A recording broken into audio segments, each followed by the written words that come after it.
Hi, it's HardReset and today I'll show you how to fix battery drain on Samsung Galaxy A36. So first, go into the settings right here and then battery settings. That should be in here.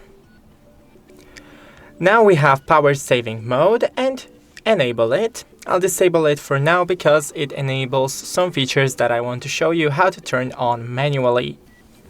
Then go back into the display, enable the dark mode, then enable the adaptive brightness, or if you don't want to enable the adaptive brightness, then lower your brightness manually. Go down to screen, timeout, and shorten this time to around 1 minute. Then go into here, quick settings, and disable everything that you're not currently using. For example, Bluetooth, location, Wi-Fi, etc. Thanks for watching. Don't forget to leave a like and see you in the next one.